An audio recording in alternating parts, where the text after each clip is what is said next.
Right. Our top story this morning was a full House vote expected today on creating a commission to investigate the deadly January 6th U.S. Capitol riot.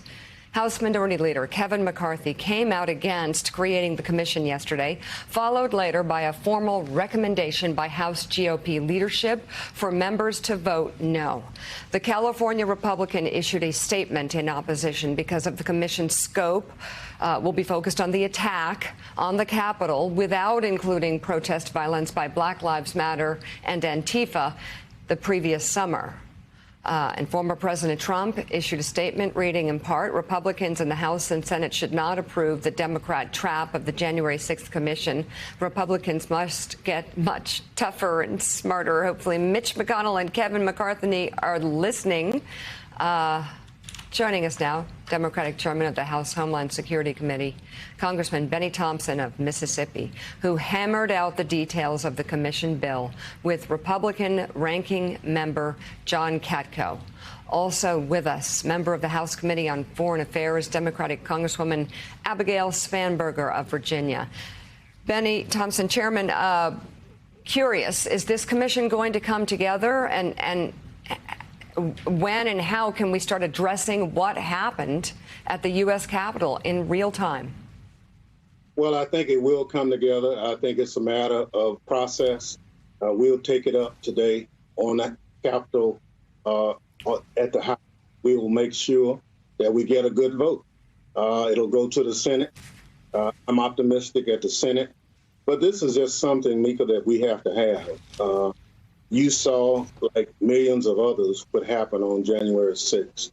We're a better country than this, and one of the processes to get better is to make sure that we look at it and come back with reasonable findings. We met Republicans at just about every step of the way. Kevin McCarthy was kept informed, and for 4 months, John Katko and myself work through this. So I'm very optimistic. I look forward to the debate and discussion and ultimate vote on the floor today. Congresswoman Spanberger, it's Willie Geist. Good to have you on this morning. I'm curious what you think, just looking now, the fact that they're whipping votes on the Republican side to vote against this. First of all, is there any jeopardy that this does not pass through the House before it moves into the Senate, where Mitch McConnell sort of has stepped back a little bit? He said he's going to wait to see what comes across his desk, number one. And number two, why do you believe this investigation, this commission, is important? I think it's tragic that, frankly, after the tremendous work that Chairman Thompson and Representative Katko put into building a broad bipartisan agreement on the need to understand what happened on January 6th, that now we see Republican leadership opposing that effort. It is deeply disappointing. There are clearly questions that Leader McCarthy just doesn't want answered.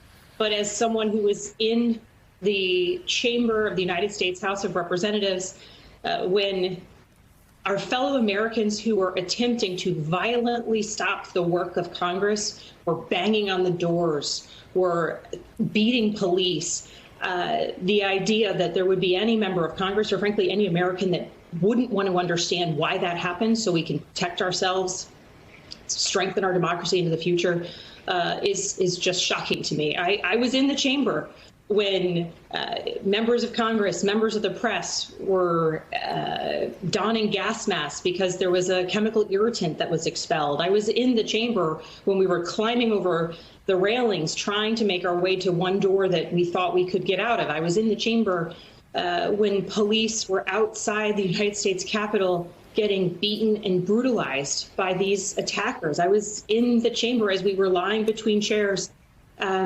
because there was worry that there might be gunfire. It's extraordinarily just shocking to me that there would be any member of Congress, let alone the Republican leadership, that wouldn't want answers about how that happened. But, you know, frankly, looking back to Leader McCarthy's statement on January 6th, and in the days following, it's clear that he knew and knows some of what contributed to that day. I think that is part and parcel of his opposition. But thanks to the good work of the chairman and to Representative Katko coming together on an agreement that is wholly bipartisan, I expect that members will do their duty and seek the truth to protect our democracy into the future. Chairman Thompson, as you know, the opposition, at least public opposition from Kevin McCarthy and other Republicans, is that the focus is too narrow. I mean, it seems obvious to most of us that you want to get to the heart of what happened on January 6th was an important issue. They were trying to muddy this by saying, what about Black Lives Matter? What about rioting in the streets last summer? What about Antifa in Portland? How do you answer those criticisms, flailing though they may be? Well, you know, the January 6th insurrection was an attack on our democracy. The capital of the United States is the citadel of democracy. And when you saw that insurrection occur, you saw individuals who came up walls, through windows, knocking doors down, and ultimately saying that they want the vice president, the speaker, any member of Congress to do harm to them. We are a better country than this, and clearly what we have to do is stand for democracy. Otherwise, this example will permeate the rest of the country every time someone is upset over an election. Can you imagine if every municipal or state election ended in this kind of chaos, what our democracy would look like? So we have a fundamental principle to uphold, and that's our democratic way of government. And we don't really have a choice as members of Congress. We have to get it right. Part of getting it right is to look at everything that occurred, to get all the facts before an impartial body, and let that body come back to us like the 9/11 Commission did. And we took their recommendation as members of Congress, and we got it right. And to our credit and the credit of the 9/11 Commission, none of the things that have happened before 9/11 have happened since. And that's because of the good work. So this is how we want it to run. We don't want the politics to play. We specifically prevented members of Congress, government employees from being on this commission. We want some of the best talent in the country to lend that talent to this commission and do the work. They have until December 31 to complete the product. We didn't want it to get mired in the next year's midterm elections.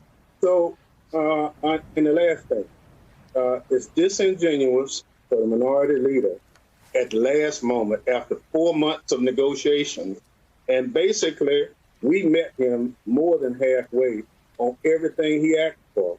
And at the end of the day, he tries to ambush it and prevent us from going forward with it. But, you know, we have a saying in the South, God doesn't like ugly. And when you're ugly, there are some penalties associated with it. And the penalty in this is we'll pass the commission vote today. So, Mr. Chairman, why do you suspect Kevin McCarthy and other Republicans did that? Why did they pull the rug out from under you all after going along with for a time, then changing the subject, saying, well, you know what, at the end of the day, this didn't have enough about Black Lives Matter and didn't have enough about Antifa. Why do you think Kevin McCarthy does not want a careful examination about what happened on January 6th?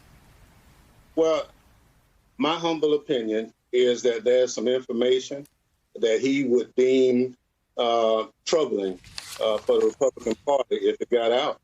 And I think he will do everything possible to prevent that. All right. Thank you so much, Mr. Chairman. It is always great to have you on. We greatly appreciate it. And good luck moving forward. We need to have a transparent hearing, and let's hope that we'll get some cooperation. We will be watching.